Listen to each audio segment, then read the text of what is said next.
Welcome to the sleepy underworld, a place where romance blooms, magic sparkles, and timeless fairy tales are reimagined for the dreamers of today.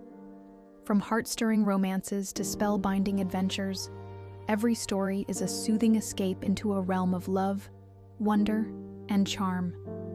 So curl up, press play, and let us carry you away to the land of dreams. Don't forget to like this video, subscribe to the channel, and leave a comment. We'd love to know in what part of the world you are watching and what is your favorite tip for a good night's sleep. Thank you for watching and enjoy the video.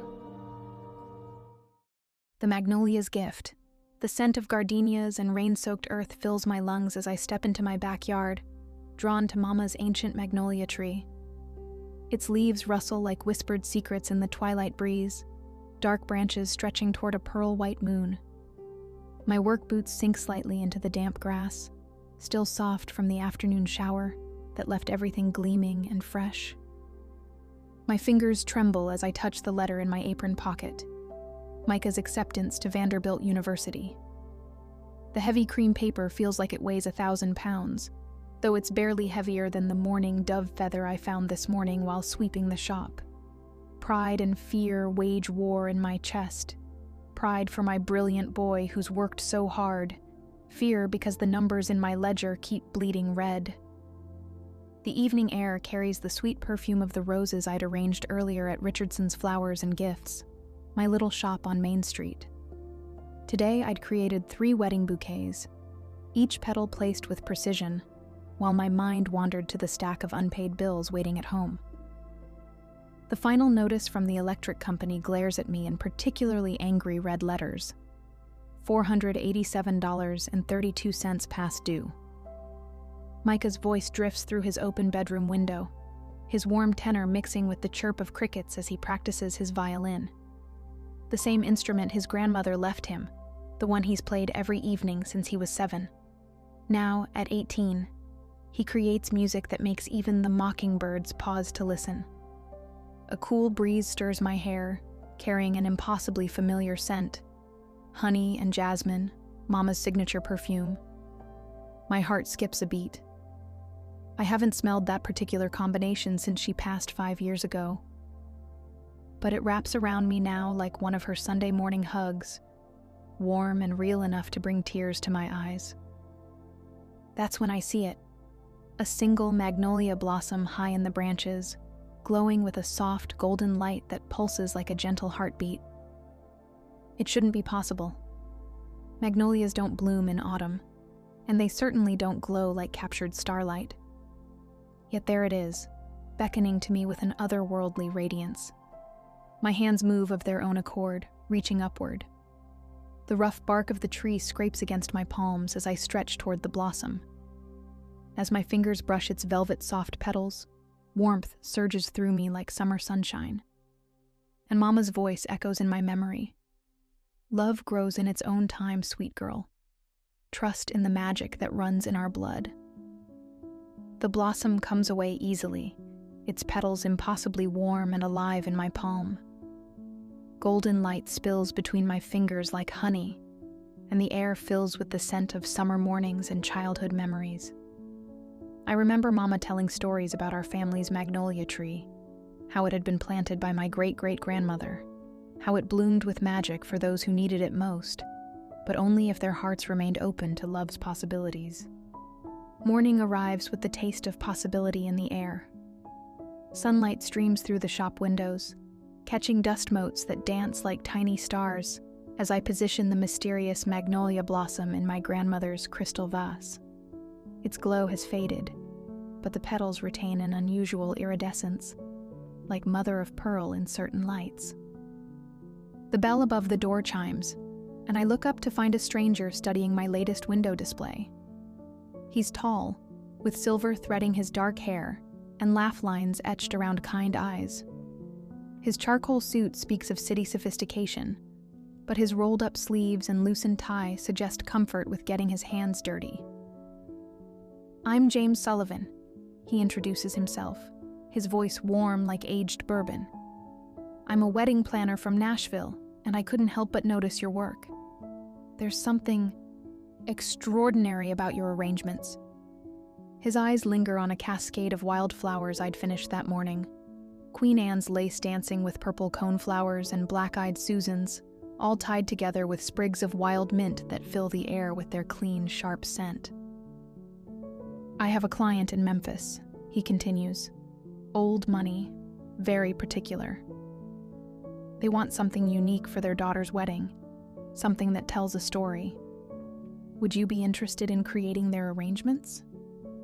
My pulse quickens at the opportunity, but practicality wars with hope. Memphis is quite a distance. "I'll handle all the logistics," he assures me, his smile reaching his eyes. "I just need your artistic touch."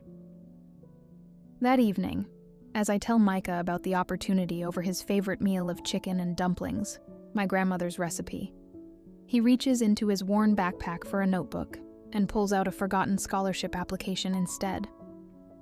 "Mom, this is weird," he says, his brow furrowed. "I could have sworn I submitted this months ago.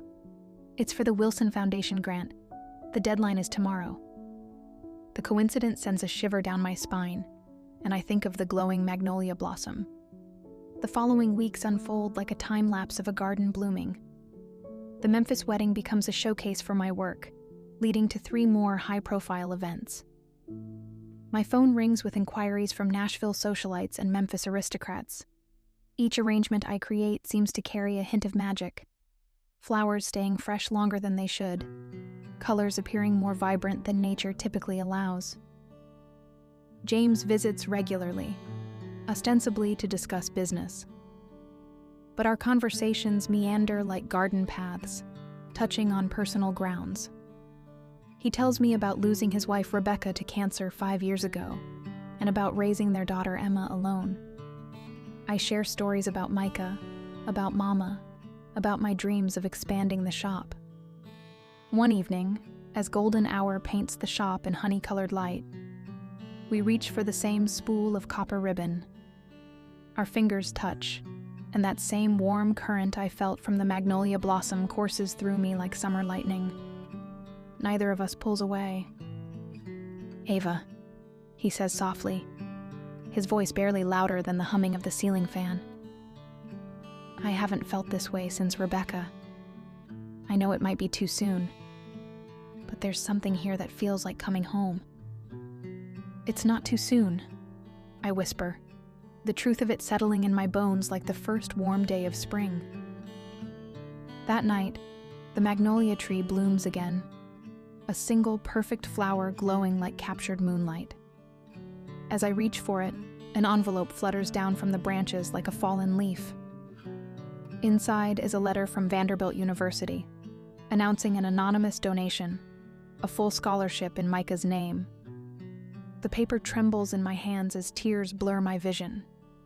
Through them, I watch in wonder as more blossoms open on the magnolia tree, each one shining with its own inner light, turning our backyard into a constellation of earthbound stars. The crunch of gravel announces James's arrival. He'd followed me home, concerned when he saw me rush out of the shop. Now he stands beside me, his sharp intake of breath telling me he sees the impossible beauty before us. "It's magical," he breathes with wonder in his voice. "It is magic," I tell him. And for the first time, I share the story of our family's enchanted tree. He listens without judgment, his hand finding mine in the darkness, his thumb tracing gentle circles on my palm. "I believe it," he says simply. "I've felt it since the first day I walked into your shop. There's magic in the way you arrange flowers, in how you love your son, in the way you've opened your heart to me." The back door creaks and Micah steps out, violin in hand. He takes in our joined hands, the glowing tree, and the letter I'm still clutching. A smile spreads across his face, not the careful one he's worn since his father left, but one full of joy and possibility. He lifts his violin to his shoulder and begins to play. The sweet notes of amazing grace float into the night air, weaving through the branches of the magnolia tree like ribbons of sound. The glowing blossoms pulse in time with the music, creating a symphony of light and melody that fills our small backyard with magic. The three of us stand together beneath the luminous canopy, and I feel the truth of what Mama always said. The greatest magic comes from love freely given and received, from hearts brave enough to bloom again after winter's frost. Later that night, as I prepare for bed, I find one final magnolia blossom on my windowsill. As I lift it, it dissolves into sparks of golden light that swirl around me like fireflies before fading away. But its message remains clear in my heart. Everything blooms in its own perfect time, and love, like flowers, returns with each new season. Micah leaves for Vanderbilt in the fall, his dreams intact and his future bright. James and I continue to nurture our relationship, letting it grow naturally like a well-tended garden. My shop flourishes, filled with the sweet scent of success and the warm buzz of happy customers. And sometimes, on quiet evenings when the light turns golden and the air grows soft, I sit beneath the magnolia tree. It looks ordinary now, its branches bare of any magical blossoms. But I know its secret, that the real magic was never in the tree itself, but in the love it helped me recognize. The fierce love I have for my son, the tender love growing between James and me, and the eternal love that connects all of us to something larger than ourselves. The tree doesn't need to glow anymore to remind me of its lessons. I see them everywhere, in the way morning light catches the dew on rose petals, in the sound of Micah's laughter through the phone as he tells me about his classes, in the gentle way James touches my cheek when he kisses me goodnight. Love, I've learned, is like my mama's magnolia tree. It roots deep, reaches high, and blooms most beautifully when we trust in its power to transform our lives. Each evening now, as I lock up the shop and head home, I catch the faint scent of honey and jasmine on the breeze. I smile, knowing that some magic never fades. It just changes form, blooming again and again in the garden of our hearts, as eternal and ever-changing as the seasons themselves.